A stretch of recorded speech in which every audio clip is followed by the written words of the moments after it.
Blood dripped from Raymond Washington's perfectly manicured nails as he stared at his phone. $3 billion. Gone. The airline CEO who had him removed from first class 6 hours ago was now begging on the other end of the line. Raymond smiled. I'm just getting started. Before we dive into this shocking story, let me know where you're watching from in the comments below. If you're ready to witness how one man's humiliation turned into corporate America's wake-up call, hit that like button and subscribe now. The power shift you're about to see will make you question everything you thought you knew about fighting discrimination in modern America. Raymond Jackson stood in the jetway of Gate C-17 at O'Hare International Airport, briefcase in one hand, first-class boarding pass in the other. At 43, he carried himself with the quiet confidence that came from building CyberShield, a cybersecurity empire now valued at $7.3 billion. His charcoal Tom Ford suit fit perfectly over his 6'2" frame, a far cry from the second-hand clothes he'd worn growing up in South Chicago. Today was pivotal. In 4 hours, he would be sitting across from Department of Defense officials, finalizing a $1.9 billion security contract that would cement CyberShield as the premier cybersecurity provider for government systems. The presentation was loaded on his tablet, each slide representing hundreds of hours of work from his team. First-class passengers may now board, announced the gate agent. Raymond stepped forward, boarding pass extended. The gate agent scanned it without looking up, and Raymond proceeded down the jetway. He nodded politely to the flight attendant greeting passengers at the aircraft door. "Welcome aboard," she said automatically before her eyes flicked up to his face. Her welcoming smile faltered slightly. "Your boarding pass, sir?" Raymond presented it again. "Seat 2A. The flight attendant, Veronica according to her name tag, examined his boarding pass with unusual scrutiny.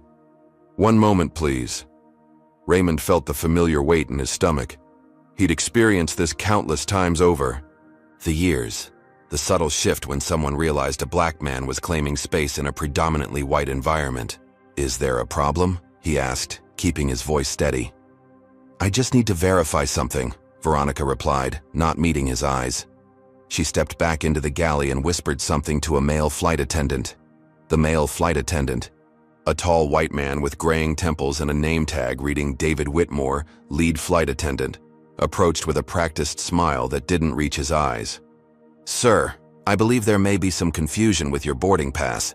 First class is this way," he said, gesturing to the left cabin as if Raymond had made a wrong turn. "I'm aware," Raymond replied, handing over his boarding pass again. "Seat 2A. David examined the boarding pass with exaggerated care. "This doesn't look right. Our first class is fully booked with our regular passengers today." The implication hung in the air. Regular passengers, not people like Raymond. "My boarding pass and ID," Raymond said, pulling out his driver's license. "I'm in seat 2A. David barely glanced at the ID. "There seems to be a system error. Why don't you step aside while we sort this out? The rest of the passengers need to board." Raymond stood his ground. "I've paid for first class. I have a confirmed seat assignment. There is no error except the assumption I don't belong here." Several white passengers had paused behind him, watching the exchange. None spoke up. One businessman in a navy suit made eye contact with Raymond, then looked away uncomfortably. "Sir, I need you to lower your voice," David said, though Raymond hadn't raised it. "I haven't raised my voice," Raymond stated calmly, pulling out his phone. "But I am going to record this interaction." David's face hardened. "Photography and recording are against company policy on the aircraft." "We're not on the aircraft. We're in the jetway, which is airport property," Raymond countered. "Now, are you going to honor my ticket or do I need to escalate this?" David stepped back and spoke into a handheld radio. "Security to door 3C, please." Raymond's pulse quickened. 25 years of success, a company worth billions, and yet here he stood, being treated like an intruder. He thought of his childhood in South Chicago, where he taught himself coding on a donated computer at the community center, while working 3 jobs to help his mother pay rent. 2 airport security officers arrived within minutes. "This passenger is being disruptive and refusing to comply with crew instructions," David informed them, deliberately avoiding mention of the valid boarding pass in Raymond's hand. I have a valid first-class ticket, Raymond said to the officers. They're refusing to honor it without explanation. Sir, if the flight crew has asked you to deplane, we need to escort you off, said the older security officer, a white man with a buzz cut. On what grounds? Raymond asked.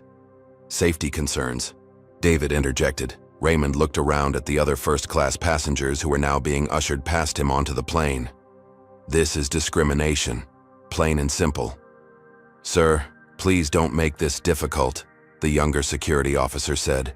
We can discuss this in the terminal. Aware that arguing further could escalate to something more dangerous, Raymond relented. With the security officers flanking him, he walked back up the jetway, dignity intact but humiliation burning beneath his calm exterior. As he was escorted through the terminal, Raymond noticed people staring, some filming with their phones. In that moment, he flashed back to his first investor meeting 10 years ago, when he'd been asked to wait in the reception area because they assumed he was a delivery person, rather than the CEO pitching for funding. Back then, he'd swallowed the humiliation. Today was different. Today, there would be consequences. He checked his watch.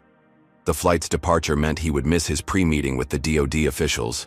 Years of work potentially jeopardized, because someone decided he didn't look like he belonged in first class. As the security officers left him at the main terminal, Raymond pulled out his phone and called Tamika Williams, his COO and longtime friend. They pulled me off the flight, he said when she answered. What? Why? Tamika's voice came through, sharp with concern. Why do you think? Raymond replied quietly. There was a moment of silence on the line. Tamika had been with him since the early days. She understood without further explanation. I'm coming to get you, she said. And Ray? This time they picked the wrong person to mess with. As Raymond ended the call, his phone pinged with a notification. Someone had posted a video of his removal online. It was already gaining traction. Skyway Airlines had no idea what was coming. Raymond sat in the executive lounge at O'Hare, hands wrapped around a cup of coffee he hadn't touched. His reflection in the window showed a man composed, but the storm raging inside him threatened to break through at any moment. The DoD meeting, the culmination of 18 months of proposals, demonstrations, and negotiations, was now in jeopardy. 7 minutes of prejudice had potentially derailed years of work. His phone hadn't stopped buzzing since the incident. The video was spreading. We're flying while black was already trending. The door to the lounge swung open, and Tamika Williams strode in, radiating controlled fury. At 41, Tamika had been Raymond's right hand since they'd launched CyberShield from a cramped apartment. Her expertise in operations had been crucial in scaling the company from startup to industry giant. I saw the video, she said, sitting across from him. It's worse than I imagined. Raymond nodded, his jaw tight. They didn't even check my ID properly. Didn't even pretend to verify anything. Just saw my face and decided. The DoD meeting? I called them. They agreed to reschedule for tomorrow, but I could hear the concern in their voices. This kind of publicity right before a government contract. This isn't on you, Tamika said firmly. This is on Skyway Airlines and every person who stood by watching it happen. Raymond's phone rang. Unknown number. Raymond Jackson, he answered. Mr. Jackson, this is Patricia Nelson from Skyway Airlines Customer Relations. We understand there was an unfortunate incident during boarding today. Raymond's grip tightened on his phone. Unfortunate incident? Is that what you call racial profiling and public humiliation of a paying customer? Sir, we take these matters very seriously. We're conducting an internal investigation. Who authorized my removal from the flight? Raymond interrupted. I don't have that information at this time. We're still gathering facts. Let me save you some time, Ms. Nelson. The facts are simple. I had a valid first-class ticket. Your staff took one look at me and decided I didn't belong there. No verification, no proper procedure, just prejudice. Mr. Jackson, I assure you, Skyway Airlines does not discriminate. Save the prepared statement, Raymond cut in. I want to speak with your CEO, Harold Thompson. Mr. Thompson's schedule is extremely full, but I'd be happy to escalate this to our Vice President of Customer Experience. Do you know who I am, Ms. Nelson? A pause. I understand you're upset. I'm Raymond Jackson, CEO of CyberShield. Another pause, longer this time. The name had registered. I'll see what I can do, Mr. Jackson. As Raymond ended the call, Tamika was already on her tablet scrolling through information. Ray, Skyway uses our security infrastructure. NimbleGuard powers their entire booking system, payment processing, and operational controls. Raymond's expression shifted as the realization dawned. They're a Tier 1 client. Full integration across all platforms, Tamika confirmed. Everything from their mobile app to their flight operations runs through our systems. The irony wasn't lost on either of them. The airline that had just discriminated against Raymond relied on his company's technology to function. When was their last security compliance audit? Raymond asked, his mind already calculating possibilities. Tamika checked the database. 8 months ago. They're due for a quarterly review next week. Move it up, Raymond said quietly. Today. Tamika looked up, understanding flashing in her eyes. A full compliance audit would temporarily restrict access to certain features while systems are tested, including payment processing and operational control systems. It's in the contract. We can suspend services for up to 24 hours for security audits without prior notice. The door opened again, and Andre Phillips, Raymond's lawyer and college friend, walked in. His normally easygoing demeanor was replaced with simmering anger. I came as soon as I saw the video, Andre said. We have grounds for a major discrimination, lawsuit, clear violation of your civil rights, public humiliation, interference with business activities. Raymond nodded. We'll pursue that angle, but I'm thinking of something more immediate. Andre raised an eyebrow. What do you have in mind? Skyway Airlines runs on CyberShield technology. Every ticket sold, every flight scheduled, every payment processed goes through our systems. Understanding dawned on Andre's face. A security audit? Exactly, Raymond said. Completely within our contractual rights. Andre considered this. Legally sound, but the timing could be seen as retaliatory. It's not retaliation, Raymond countered. It's a wake-up call. They humiliated me because they didn't know who I was. Because they looked at my skin and made assumptions. How many other black passengers face the same treatment without the power to respond? His phone buzzed with a text from his assistant. The DoD officials were concerned about the viral video. The contract wasn't guaranteed anymore. They cost me more than dignity today, Raymond said quietly. They potentially cost me a $1.9 billion contract. Actions have consequences. Tamika was already on her phone, contacting their technical team. Andre was reviewing the Skyway contract, confirming their legal position. Raymond stared out the window at a Skyway plane taking off, the company logo gleaming in the sunlight. In 6 minutes, he had gone from valued customer to security threat, based solely on the color of his skin. In another 6 minutes, Skyway Airlines would learn exactly who they had messed with. The glass-walled conference room at CyberShield headquarters buzzed with tense energy as Raymond addressed his emergency response team. Executives, legal counsel, and tech specialists sat around the massive table, tablets and laptops open, faces grim with determination. I want to be clear about what happened today, Raymond said, standing at the head of the table. I was publicly humiliated and removed from a flight because of racial profiling. The video is viral. Our DoD contract is now uncertain. He clicked a remote, and security footage from the airport appeared on the wall screen, showing his removal from the aircraft from multiple angles. Options? Raymond asked, looking around the table. Andre Phillips, legal counsel, spoke first. Standard course would be a discrimination lawsuit, clear-cut case, substantial damages given the public nature, and business impact. Timeline? Raymond asked. 18 to 24 months minimum, Andre replied. Longer if they fight it, which they will. Raymond shook his head. Too long. Next. Tamika tapped her tablet.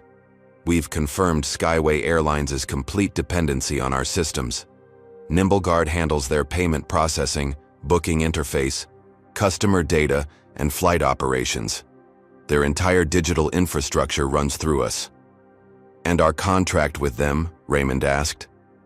Section 14.3 allows for immediate security compliance audits if we detect potential vulnerabilities, Tamika said. During such audits, we can restrict system functionality to test integrity. Completely legal. Raymond nodded slowly, mind racing through possibilities.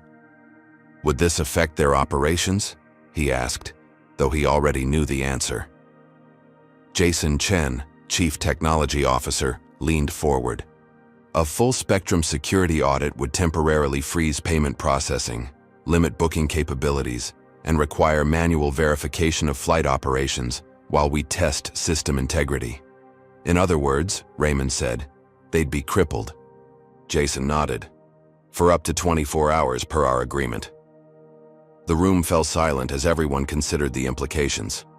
Have you ever faced discrimination and wished you had the power to respond immediately? Comment 1.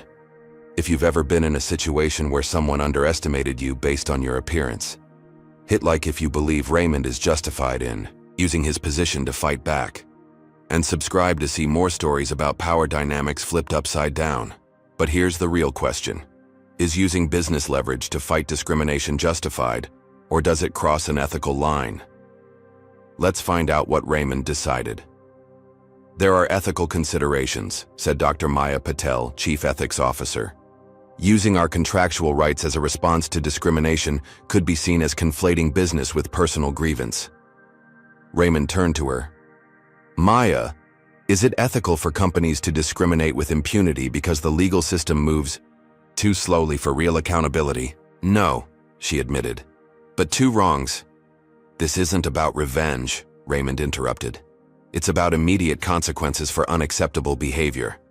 Skyway Airlines needs to understand that discrimination isn't just morally wrong, it's bad. Business. He walked to the window, looking out at the Chicago skyline. For a moment, he was transported back to his childhood apartment where he could see these same skyscrapers in the distance, seemingly unreachable from his South Side neighborhood. When I was 17, Raymond said quietly, I interviewed for a scholarship program at Illinois Tech. The interviewer asked if I was sure I was in the right room, suggested maybe I was looking for the service worker applications instead. He turned back to face the team. I showed him my perfect SAT scores, my 4.0 GPA, the coding projects I'd built on a computer that crashed every 30 minutes. And you, know what he said? Exceptional. For someone from your background. The room remained silent. I've spent my entire career being exceptional, being twice as good to get half as far. Building this company so I'd never have to accept that kind of treatment again. His voice remained steady, but emotion simmered beneath the surface. And yet today, none of that mattered. One look at my skin, and I was escorted off a plane like a criminal. Tamika spoke up. If we do this, what's the end goal? What do we want from Skyway? Accountability, Raymond answered immediately. David, Whitmore and any staff involved in the incident fired. Company-wide anti-bias training. Diverse hiring initiatives with real metrics. And a public apology acknowledging exactly what happened. Andre looked skeptical. They'll never agree to all that. They will when their systems are down, their payments are frozen, and their stock is plummeting, Raymond countered. Jason raised a practical concern. The audit will affect innocent passengers, flights delayed, bookings disrupted. Inconvenience versus injustice, Raymond replied. How many passengers spoke up when they saw me being removed? Not one. Sometimes systemic change requires widespread discomfort. He looked around the table, making eye contact with each team member. I built Cyber Shield to protect people.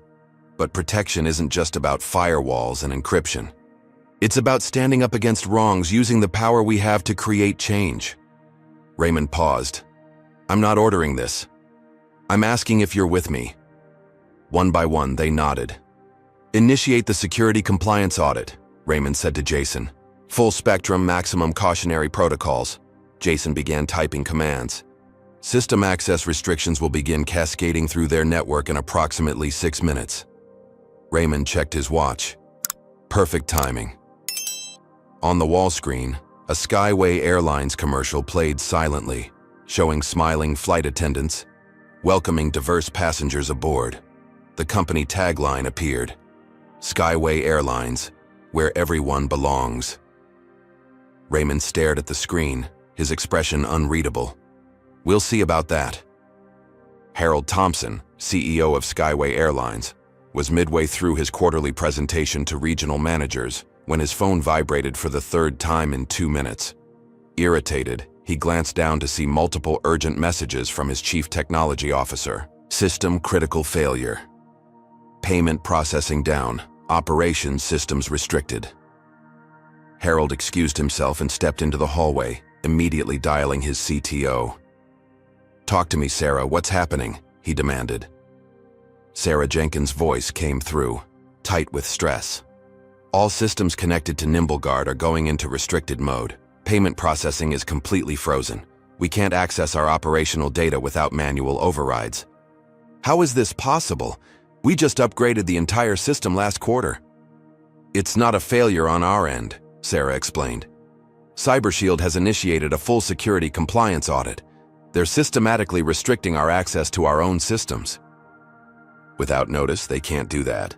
According to our contract, they can. Section 14.3 allows for immediate security audits if they detect potential vulnerabilities." Harold ran a hand through his silver hair. "What's the impact?" Sarah's voice grew grimmer. 1.9 billion in transactions frozen. 82 flights grounded so far because we can't verify operational safety protocols through the automated system. Booking system down. We're going analog at all airports. Paper tickets, manual check-ins. "Jesus Christ," Harold muttered. "Get legal on the phone. This has to violate some clause." "Already did," Sarah cut in. "They said CyberShield is operating within contractual boundaries. The audit can last up to 24 hours. 24 hours? Harold's voice rose. "We'll lose tens of millions. The stock will tank." "It's already down 12% in the last 30 minutes, Sarah confirmed. "And Harold, the press is picking up on this. It's being connected to an incident this morning." "What incident?" "A passenger removal at O'Hare. It's gone viral. Black executive removed from first class despite having a valid ticket. Social media is exploding with it." Harold's blood ran cold. "What executive?" "Raymond Jackson, CEO of CyberShield." The connection hit Harold like a physical blow. "You're telling me we removed the CEO of the company that controls our entire digital infrastructure from one of our flights?" "That's exactly what I'm telling you." Harold ended the call and immediately searched for the video. There it was. Raymond Jackson, a man whose company Harold had approved millions in contracts to, being escorted off a Skyway Airlines flight while protesting that he had a valid first-class ticket. The comments below the video were brutal. "Imagine discriminating against the guy who literally keeps your company running. Skyway about to find out actions have consequences. David Whitmore needs to be fired." Harold's assistant appeared, at his side, face pale. "Sir, we have reports of chaos at 17 airports. Passengers can't check in. Flights are grounded. Refunds can't be processed." "Get Raymond Jackson on the phone," Harold ordered. "Now." 5 excruciating minutes later, Harold heard the calm voice of Raymond Jackson on the line. "Mr. Thompson, I've been expecting your call." Harold cut straight to the point. "Mr. Jackson, I understand there was an unfortunate incident this morning." "Let's not minimize what happened," Raymond interrupted. "Your staff saw a black man in first class and immediately assumed I didn't belong there. No verification, no proper protocol, just prejudice, plain and simple. I want to personally apologize for any misunderstanding." "It wasn't a misunderstanding," Raymond said, his voice still eerily calm. "It was discrimination, and now your company is experiencing the consequences of that discrimination." Harold glanced at his tablet showing Skyway's stock in freefall. "The security audit is completely within our contractual rights," Raymond finished for him. "Your company is overdue for a comprehensive review of your systems." "This is going to cost us millions," Harold said, desperation creeping into his voice. "Discrimination cost me a potential $1.9 billion government contract," Raymond replied. Actions have consequences, Mr. Thompson. Harold paced the empty conference room. What do you want? Accountability. David Whitmore and any staff involved fired. Company-wide anti-bias training implemented within 30 days. A diverse hiring initiative with measurable goals. And a public apology acknowledging exactly what happened. That's excessive for one incident. One incident that was filmed and shared millions of times, Raymond countered. One incident that reveals a systemic problem. How many other black passengers has Skyway discriminated against who didn't? Have the power to respond? Harold stared out the window at the tarmac where dozens of Skyway planes sat grounded. I'll need to consult with our board. Of course, Raymond said smoothly. Take your time. The security audit will continue for the next 23 hours and 17 minutes. You can't hold our company hostage like this. I'm not holding anyone hostage, Mr. Thompson. I'm exercising my contractual rights while also giving you the opportunity to address a serious issue within your company. Distant shouting could be heard from the terminal. Harold watched as a line of frustrated passengers snaked through the check-in area. I'll call you back within the hour, Harold said tightly. I look forward to it, Raymond replied before ending the call. Harold immediately called an emergency board meeting. Within 20 minutes, 12 board members were connected via video conference, faces ranging from concerned to furious. This is extortion, declared Walter Briggs, a 70-year-old board member. We should countersue for business interference. With what leverage? Asked Patricia Gonzalez, another board member. Their audit is contractually permitted. Meanwhile, we have a viral video showing clear racial profiling by our staff. The PR damage is already severe, added Chief Marketing Officer Lisa Tanner. Celebrity accounts are reposting the video. We've lost 40,000 followers on social platforms in the last hour. Cancellations are spiking. And our stock? Asked another board member. Down 27% and falling, reported the CFO grimly. Harold rubbed his temples. We need to resolve this immediately. Jackson wants Whitmore fired, anti-bias training, diversity initiatives, and a public apology. Firing Whitmore opens us to a wrongful termination suit, the legal counsel pointed out. Which costs less, a settlement with Whitmore or 24 hours of our entire system being down? Harold countered. The boardroom fell silent as the calculation became clear. I've reviewed the video, Patricia said firmly. Whitmore violated company protocol. He didn't properly verify Mr. Jackson's documentation. That alone is grounds for termination. Walter Briggs shook his head. Giving in to these demands sets a dangerous precedent. So does publicly discriminating against customers, Patricia shot back, especially customers who have the power to shut down our entire operation. Harold's phone buzzed with another update. 30 more flights grounded, bringing the total to 82.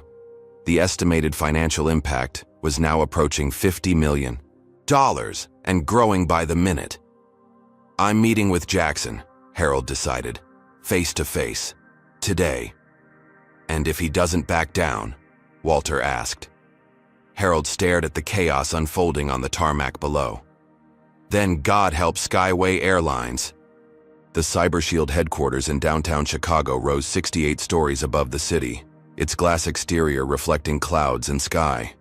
In the top-floor conference room, Raymond Jackson sat at the head of the table, Tamika Williams and Andre Phillips flanking him on either side.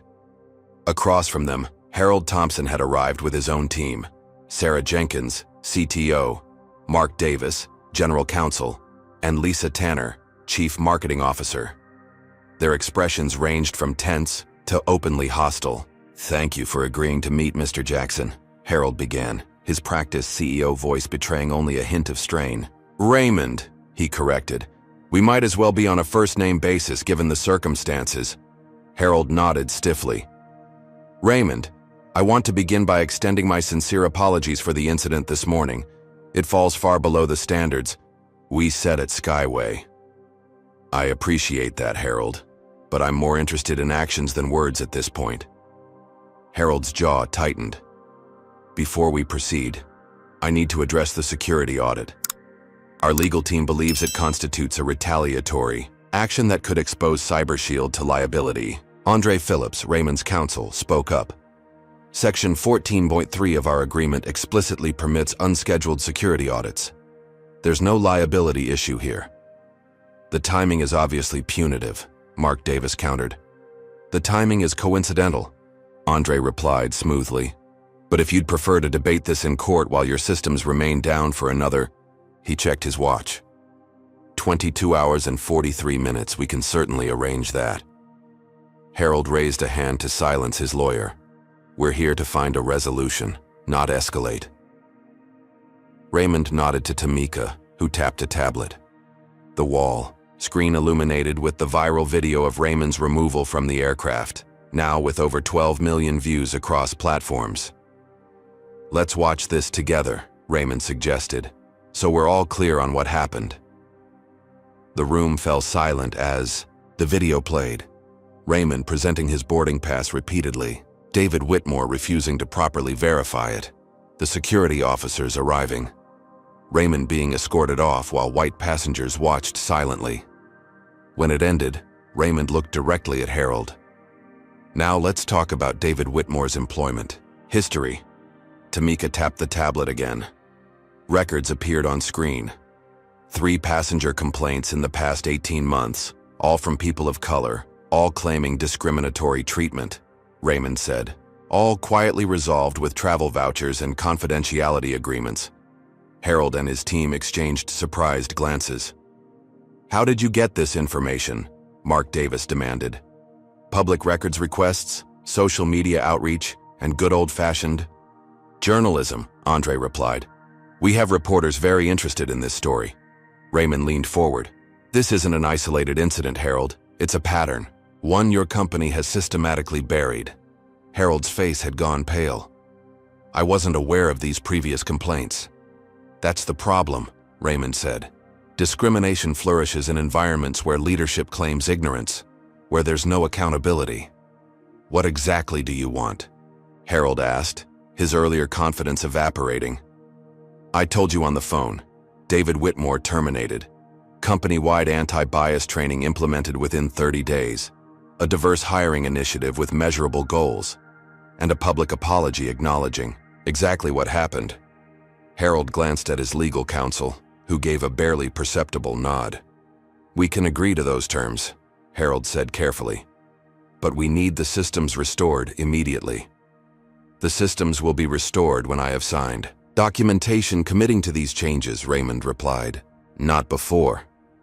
You're using your position to create accountability, Raymond cut in.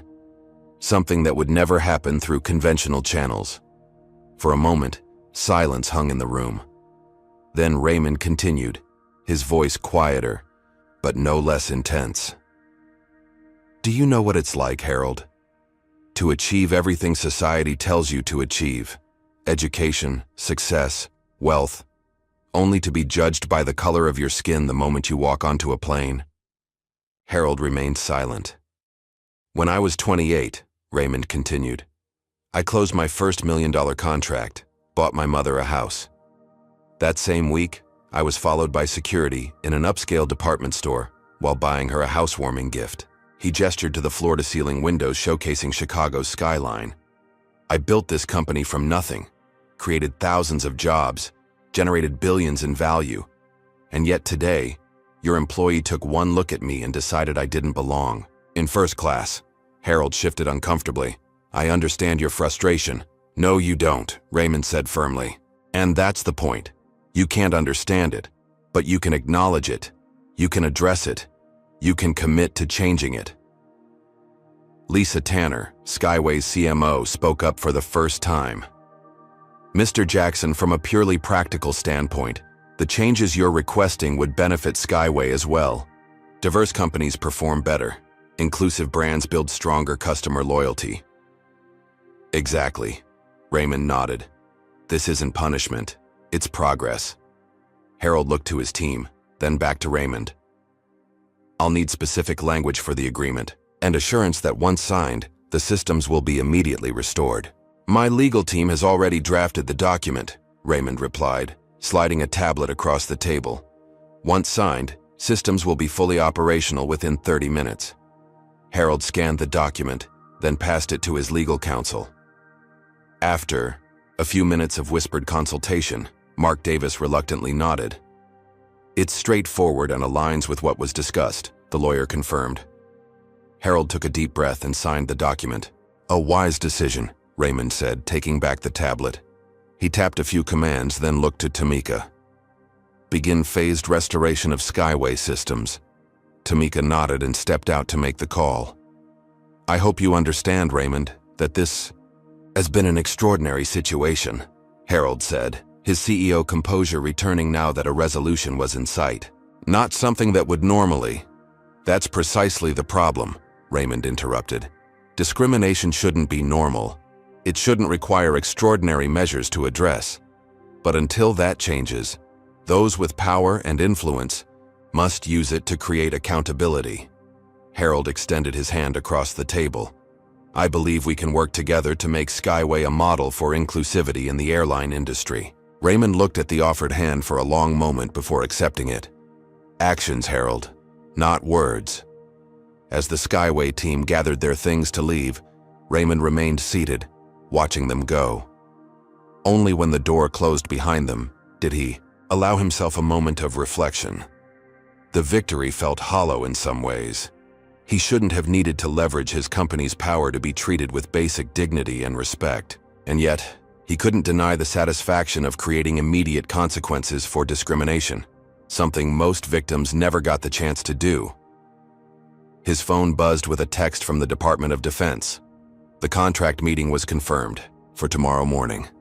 Maybe, just maybe, something good would come from all of this. Breaking news tonight as the connection between a viral discrimination incident and a massive airline technology meltdown comes to light, announced the CNN anchor, her expression serious. Skyway Airlines is facing unprecedented scrutiny after CEO Raymond Jackson of CyberShield was removed from a first-class flight despite having a valid ticket. Hours later, Skyway's entire digital infrastructure went down during what CyberShield called a routine security audit. Raymond muted the television in his downtown penthouse as Tamika entered with 2 cups of coffee. The morning sun streamed through floor-to-ceiling windows, illuminating a wall of screens displaying news coverage, social media trends, and stock tickers. "You've certainly made an impression," Tamika said, handing him a cup. "The story is everywhere." Raymond nodded. Flying while black and Skyway shutdown are trending globally. Skyway's stock is down 32%. Harold Thompson released the public apology an hour ago. On one screen, Thompson's recorded statement played silently. The ticker below read, "Skyway CEO. We failed our commitment to treating all passengers with dignity and respect." "Good," Tamika said firmly. "They needed this wake-up call." Raymond's phone buzzed with yet another interview request, this one from the New York Times. His PR team had fielded over 300 media inquiries since yesterday. "The DoD meeting is in 2 hours, Raymond noted, checking his watch. "The contract is still in play, but they're concerned about the publicity." "You protected your dignity and held a corporation accountable," Tamika countered. "If anything, that should demonstrate your integrity." Raymond's personal assistant entered, looking apologetic for the interruption. "Mr. Jackson, Oprah Winfrey's team is on the line. They want you for an exclusive interview." Before Raymond could respond, his phone lit up with a call from Andre. "You need to see this," Andre said without preamble when Raymond answered. "David Whitmore just gave an interview to Fox News. It's bad." Raymond unmuted one of the screens where Whitmore's face filled the frame. The former flight attendant looked simultaneously defiant and victimized. "I was simply following protocol," Whitmore insisted. "Mr. Jackson became confrontational when we tried to verify his ticket. This is a case of a powerful CEO using his influence to punish an airline for doing its job." "That's not what the video shows," the interviewer pointed out. "Videos can be misleading," Whitmore countered. "What you don't see is how intimidating he was being to our staff." Raymond's jaw tightened. The attempt to paint him as the angry black man was as predictable as it was infuriating. "He needs to be shut down," Tamika said. No, Raymond replied, thoughtfully. Let him talk. The more he says, the more he reveals about himself and the culture at Skyway. His phone buzzed again, a text from Harold Thompson. Whitmore went rogue. We didn't authorize this interview. Working to address it now. Have you ever witnessed someone trying to rewrite reality after getting caught on camera? Type 1 in the comments if you've seen this kind of backpedaling before. Hit like if you believe Raymond is handling this situation with remarkable restraint. And don't forget to subscribe for more stories about accountability in action. Now, for the million-dollar question. Should Raymond accept Oprah's interview request and tell his side of the story? Or would it be better to stay above the fray? Let's see what happened next. Another text came through, this one from a number Raymond didn't recognize. I was on your flight yesterday. I should have spoken up. I'm sorry. It was small comfort, but Raymond appreciated the acknowledgement. Too often, silence was complicity. His media strategist, Zoe Park, entered with a tablet in hand. We need to decide on our approach. Every network wants you. Social media is exploding. Black executives across industries are sharing similar experiences with the hashtag #MyFirstClassStory. Raymond scrolled through some of the posts. Upgraded to first class with points. Flight attendant asked me 3 times if I was in the right seat. My first class story. Business trip, Fortune 500 company. White colleague and coach. I'm in first class. Guess who got questioned? My first class story. Pilot literally did a double take when he saw me in 1A. I'm an orthopedic surgeon.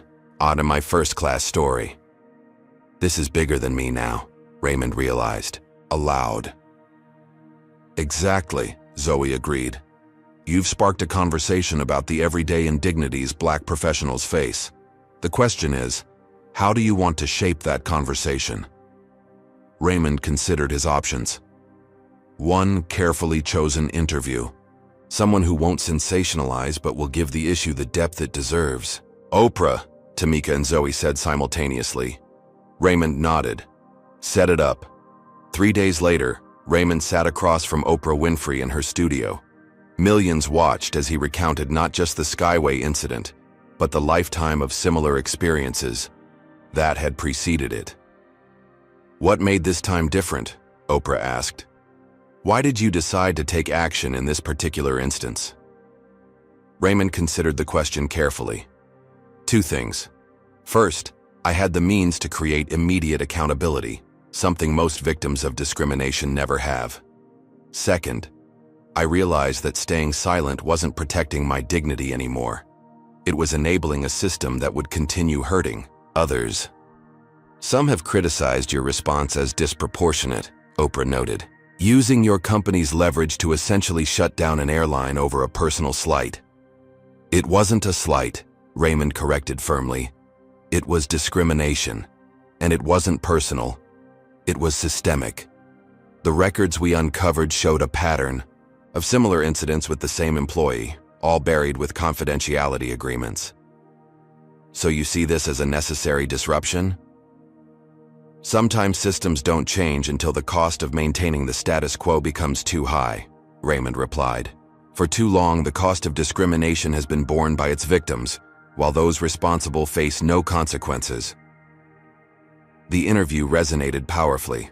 Within hours, clips were being shared across platforms, sparking further discussion about privilege, power, and accountability. Meanwhile, other Black executives began coming forward with their stories. The CEO of a healthcare company described being mistaken for kitchen staff at his own company gala. A federal judge recounted being asked for her credential 3 times while her white colleagues walked straight into a courthouse. A Hollywood director told of being stopped by security on the way to accept his own award.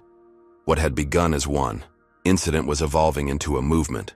A collective refusal to accept the 1,000 small indignities that came with being Black in predominantly white spaces. Not all the attention was positive. Conservative commentators accused Raymond of playing the race card and weaponizing wokeness. Online trolls flooded his social media with racist comments. Death threats arrived at CyberShield headquarters, necessitating increased security. Through it all, Raymond maintained his focus on the DoD contract negotiations, which had resumed with cautious optimism. The officials seemed impressed by his principled stand, though they never said so explicitly. As the media storm entered its second week, Skyway Airlines announced a major initiative: a comprehensive review of their customer service policies, mandatory anti-bias training for all customer-facing staff, and a diversity advisory board that would report directly to the CEO. Harold Thompson personally called Raymond to inform him of these steps. "I want you to know we're taking this seriously," Harold said. "This isn't just PR. We're committed to real change." "I'm glad to hear it," Raymond replied. "But the real test will be 6 months from now when the cameras are gone and no one's watching anymore." After he hung up, Raymond stood at his office window, looking out at the city where he'd grown up, where he'd faced countless obstacles and indignities on his path to success. The media storm would eventually pass. The hashtags would fade. But perhaps something would remain: a small shift in awareness, a slightly higher cost for discrimination, a few more people willing to speak up next time they witnessed injustice. It wasn't enough, but it was something. And for now, that would have to do. The email arrived at 3:17 a.m., its subject line stark in Raymond's inbox: "Stay in your place." Raymond scrolled through the message, another in a growing collection of hate mail. This one detailed graphic fantasies of violence, peppered with racial slurs and warnings about overstepping. He forwarded it to security without comment, the 24th such email this week. 2 weeks had passed since the Skyway incident. What had begun as a clear-cut case of discrimination had morphed into something more complex and polarizing: a referendum on power, race, and accountability in America. "You've seen this?" Tamika asked, entering his office and placing a tablet on his desk. The Wall Street Journal opinion piece was headlined, "The Dangerous Precedent of the Skyway Shutdown, When CEOs Use Corporate Power as Personal Weapons." Raymond skimmed the article, which portrayed him as an overly sensitive, vindictive executive who had abused his company's position to wage a personal vendetta. "They completely ignore the discrimination aspect," he noted. "Of course they do," Tamika replied. "It's easier to debate corporate ethics than confront racism." His phone buzzed with a text from Andre. Whitmore filed wrongful termination lawsuit, claiming racial discrimination against white employees. Raymond shook his head at the irony. "He's claiming reverse discrimination." "Playing to his base," Tamika observed. "He's become a cause célèbre for the right-wing media. GoFundMe for his legal fees has raised over $300,000. Raymond's security chief, James Wilson, entered after a brief knock. "Sir, we need to discuss the threats. They're escalating."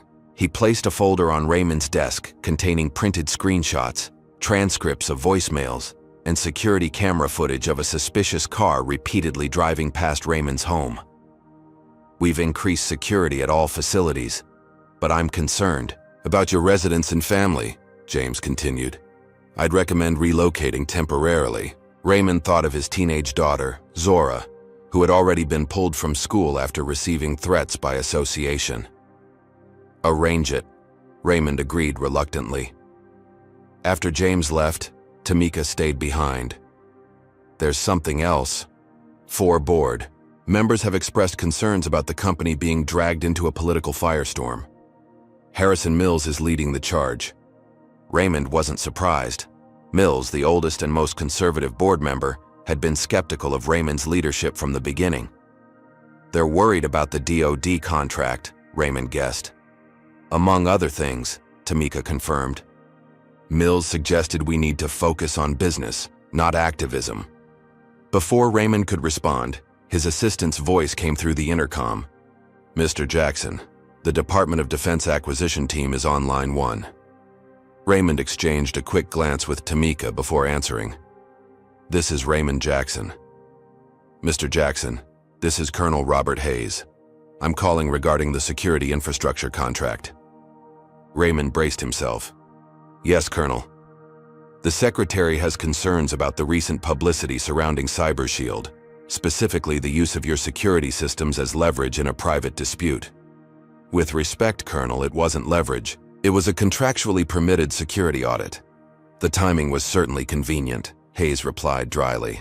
Regardless, we need assurances that government systems would never be subjected to similar audits if a disagreement arose. Our government contracts have entirely different terms and security protocols, Raymond explained.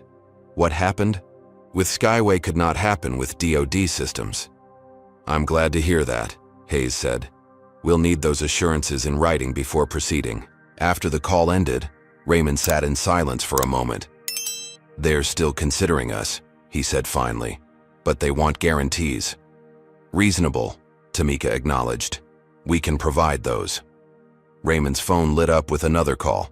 This, one from Harold Thompson. Raymond, Harold began without preamble. We have a situation. David Whitmore gave another interview, and he made some allegations. What kind of allegations? Raymond asked, already dreading the answer. He claims you tried to use a counterfeit boarding pass, that your removal was due to suspected fraud, not discrimination. Raymond nearly dropped the phone. That's absolutely false. I purchased the ticket through my corporate account. There's a paper trail. I know, Harold said quickly. We've reviewed the records. There's no question your ticket was legitimate, but Whitmore is pushing this narrative, and it's gaining traction in certain circles. After ending the call, Raymond sat back in his chair, a familiar weariness settling over him. The truth was being rewritten in real time. His experience of discrimination transformed into a story of entitlement and deception. They're trying to make me the villain, he said to Tamika. Because it's easier than confronting the real issue, she replied. You know how this works, Ray. First, they deny discrimination happened. Then they attack the victim's character. Raymond nodded grimly. It was a playbook he'd seen many times before, just never directed at him with such intensity. His phone buzzed again. A text from Zora. Dad, there are reporters outside Grandma's house. Raymond felt a surge of anger.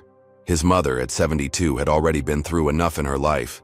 Now she was being harassed because her son had dared to stand up against discrimination. Get security to my mother's house, he told Tamika.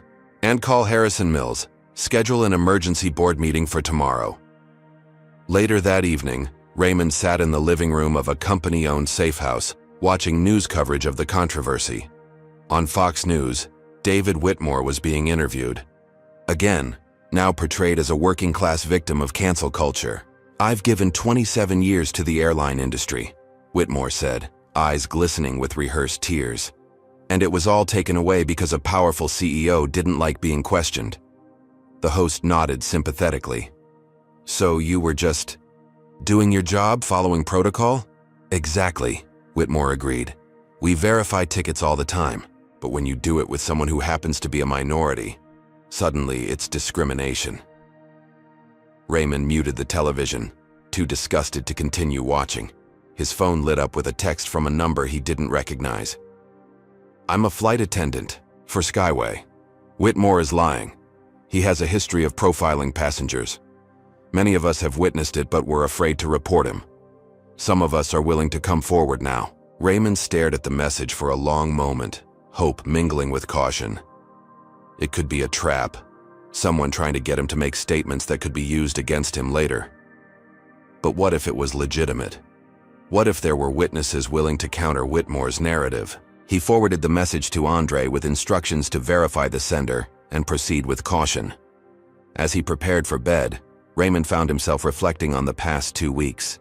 What had begun as a simple act of standing up for himself had exploded into something much larger and more complex. The backlash was fiercer than he'd anticipated, the personal cost higher. Had he done the right thing? Or had his response to discrimination inadvertently made life harder for others fighting the same battle? The question lingered as he drifted into an uneasy sleep, haunted by the knowledge that tomorrow would bring new challenges, new attacks, and perhaps a board that was losing faith in his leadership. The resistance wasn't just from outside forces, it was also the doubt creeping into his own mind, questioning if the price of this particular stand had been too high. The conference room fell silent as the final Skyway flight attendant finished her testimony. On the video call, 12 faces reflected varying degrees of shock and discomfort. Thank you, Ms. Chen, Harold Thompson said gravely. Your candor is appreciated. Raymond sat at the head of the table, Andre and Tamika flanking him as they had for the past 3 hours. Across from them, Harold Thompson and his team looked distinctly shaken. What had begun as a tense negotiation session had transformed into something unexpected, a truth and reconciliation forum. 5 current and former Skyway employees had come forward with accounts of David Whitmore's pattern of discriminatory behavior and the company culture that had protected him. I reported him twice. Janet Chen, a flight attendant with 15 years of service, had just explained. Both times management said they'd look into it. Nothing changed. After a while, you stop reporting because what's the point? Harold cleared his throat. In light of these testimonies, Skyway Airlines acknowledges that the incident with Mr. Jackson was not isolated, but part of a systemic failure to address discriminatory behavior. He glanced down at the document before him. We accept all terms of the revised agreement. The agreement went far beyond Raymond's original demands. Now it included an independent diversity audit of all Skyway operations, a complete overhaul of reporting procedures for discrimination complaints, and quarterly, public reporting on diversity metrics and incident resolution. The board has approved a $50 million investment in these initiatives, Harold added. We're committed to transformative change, not just damage control. After the Skyway team disconnected, Raymond turned to his colleagues. Well, that was unexpected. 7 decades of combined airline experience in that room, Tamika observed. And they seemed genuinely shocked by what they heard. That's the problem with systemic issues, Andre said. The people at the top are often the last to see them. Raymond's phone buzzed with a notification. The Department of Defense had made their decision. He opened the email, scanning it quickly. We got the contract, he announced. $1.9 billion 3-year term. The relief in the room was palpable. Despite everything, CyberShield had secured the largest contract in the company's history. They included a note, Raymond continued. Your handling of a difficult situation demonstrated integrity and a commitment to accountability that aligns with DoD values. Tamika smiled. So standing up against discrimination didn't hurt us after all. In this case, Raymond cautioned, we can't assume it will always work out this way. He thought about the cost of the past 3 weeks. The death threats, his family's disrupted lives, the board's concerns, the public attacks on his character. The victory felt important, but incomplete. 6 weeks later, Raymond stood in the auditorium of his former South Chicago high school, addressing 400 students at a career day event. Behind him, a banner read, From this neighborhood to the boardroom, pathways to tech careers. Success isn't just about what you achieve, Raymond told the predominantly Black and Latino students. It's about what you do with that achievement, the doors you open for others, the systems you change. He'd used part of his compensation from the DoD contract to establish the Future Tech Leaders program, providing scholarships, mentoring, and internships for students from underserved communities. There will be moments when you're the only one who looks like you in the room, he continued. Moments when others question your right to be there. In those moments, remember, you belong, you earned your place. And sometimes, standing up for yourself means standing up for everyone who will come after you. After the presentation, Raymond's Weitzier phone lit up with a text from Tamika. Turn on CNN. He found a quiet corner and opened the news app to see Skyway Airlines trending again. Harold Thompson was at a press conference, unveiling the company's comprehensive anti-bias initiative. 3 months ago, we failed one of our passengers in a way that revealed deeper problems within our company culture, Harold was saying. Today, we're announcing industry-leading changes to ensure that failure never repeats itself. The camera panned to show David Whitmore standing beside Harold, looking humbled. I also want to introduce our new Director of Inclusive Customer Experience, Harold continued. David Whitmore has undergone extensive training and personal growth. Having acknowledged his past biases, he's uniquely positioned to help transform our approach to passenger interactions. Raymond stared at the screen in disbelief. They'd rehabilitated Whitmore rather than simply firing him, transforming him from problem to solution.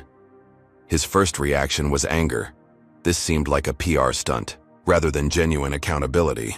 But as he listened to Whitmore speak about his journey of understanding and commitment to change, Raymond recognized something authentic in the man's words.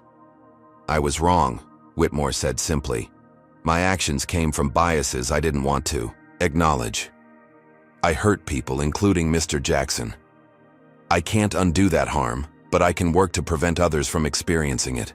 Later that evening, Raymond received an unexpected email from Harold Thompson. "Raymond, I wanted you to hear this from me directly. The decision to work with David, rather than simply terminate him, came after much consideration. He's been through intensive anti-bias training and therapy. More importantly, he requested the opportunity to make amends through action. The employees who testified against him have all approved this approach. I understand if you find this decision questionable, but I believe true transformation requires both accountability and opportunity for redemption. Harold."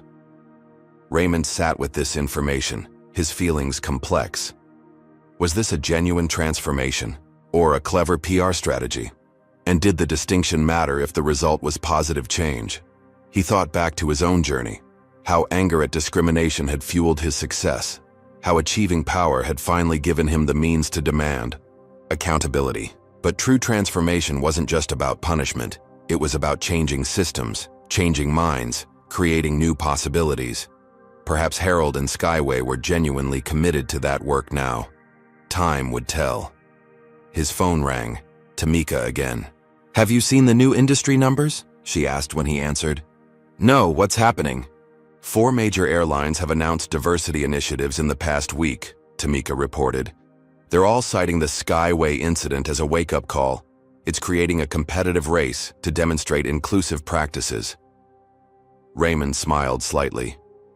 "Corporate peer pressure as a force for good. That's unexpected." "It's market forces," Tamika corrected. "Companies are realizing discrimination is bad business."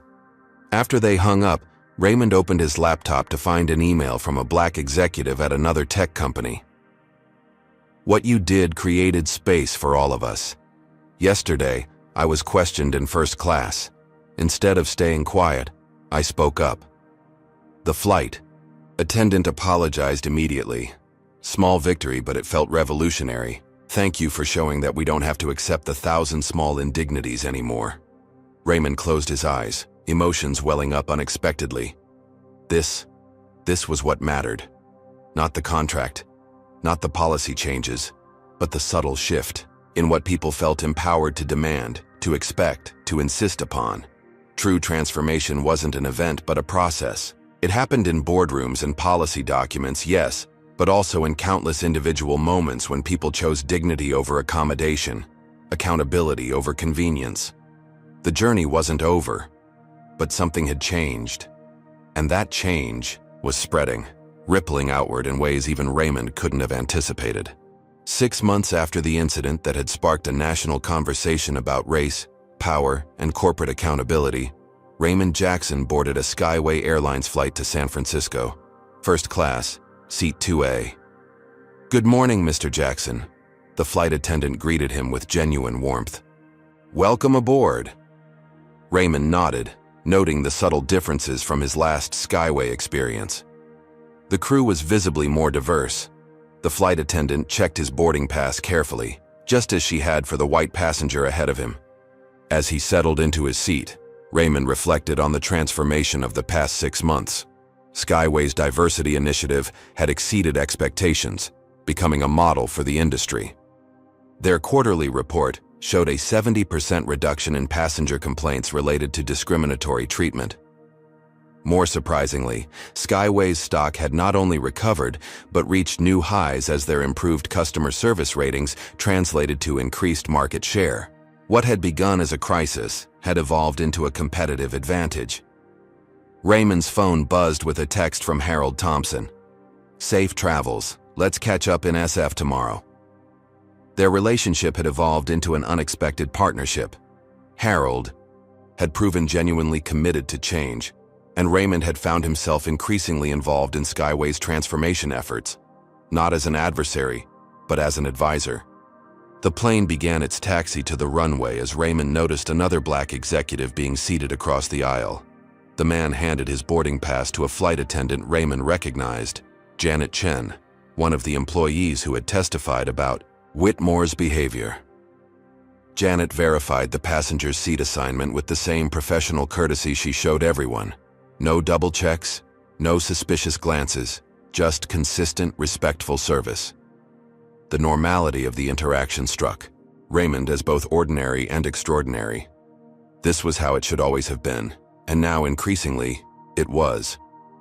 His phone buzzed with another message, this one from Zora. Dad, I got the internship at Silicon Valley MedTech. Raymond smiled with pride.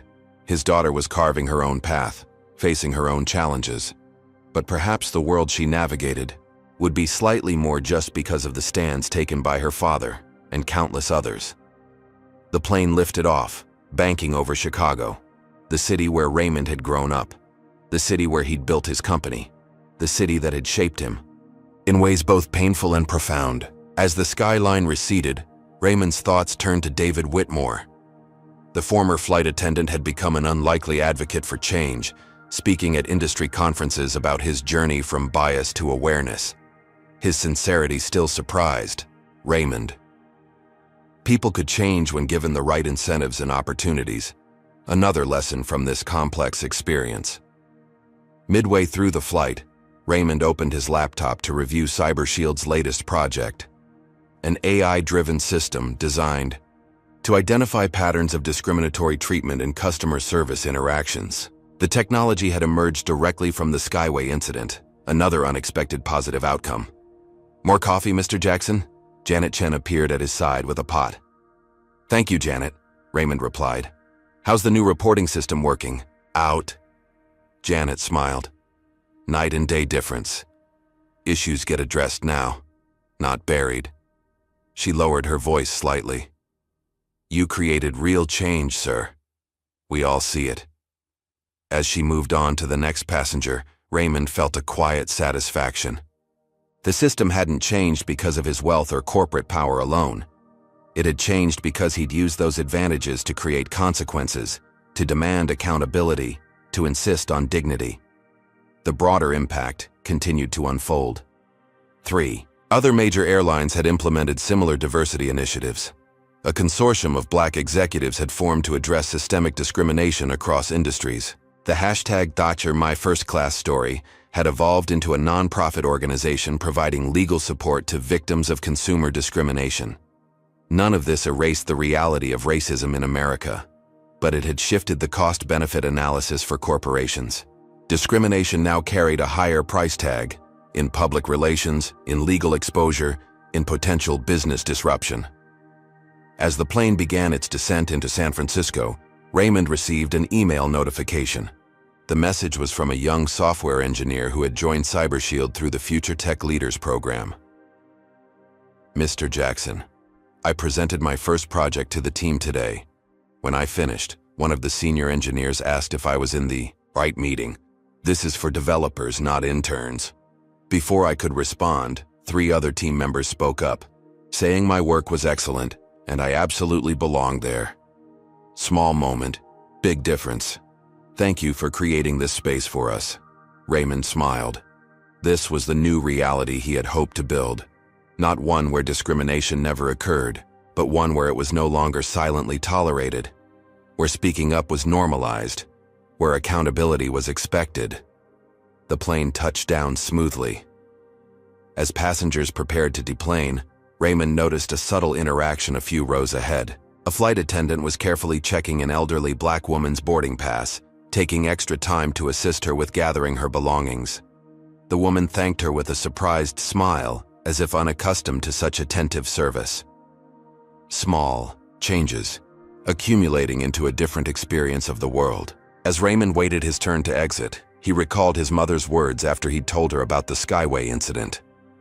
Baby, sometimes you have to make noise for them to hear you, but make sure it's the right kind of noise, the kind that opens doors for others, not just yourself.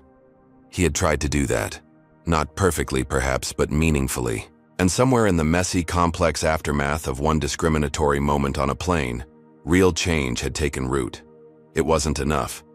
It would never be enough until such incidents became unthinkable rather than merely costly. But it was something. And sometimes, something was everything. What would you do if you witnessed discrimination on your next flight? Would you speak up like Raymond did, or stay silent like the other passengers? Drop a comment below with your thoughts. If this story resonated with you, hit that like button and subscribe for more real stories about justice and accountability. And remember to share this video with someone who needs to understand that sometimes standing up for yourself means standing up for everyone. Thank you for watching, and never forget, your dignity is non-negotiable. Raymond Jackson's story illustrates that true accountability requires both power and courage. In a world where discrimination often goes unchallenged, those with leverage have a unique responsibility to create consequences. Raymond used his position, not for vengeance, but for systemic change, demonstrating that sometimes fighting injustice requires disrupting comfortable systems.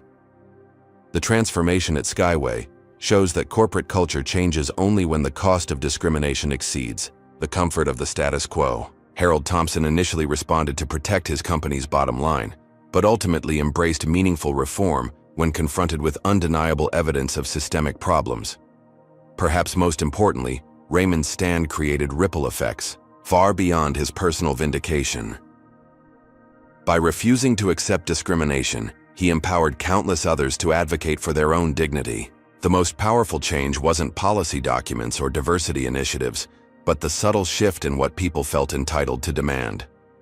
This story reminds us that dignity is non-negotiable, accountability is essential, and sometimes the most important battles are fought not for ourselves, but for everyone who will come after us. Have you ever witnessed discrimination and wished you had the courage to speak up?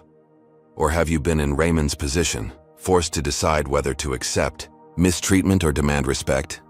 Share your experience in the comments below. If this story resonated with you, hit that like button to help others find it, and subscribe for more powerful narratives about courage in the face of injustice. Don't forget to share this video with someone who needs a reminder that they deserve respect in every space they enter.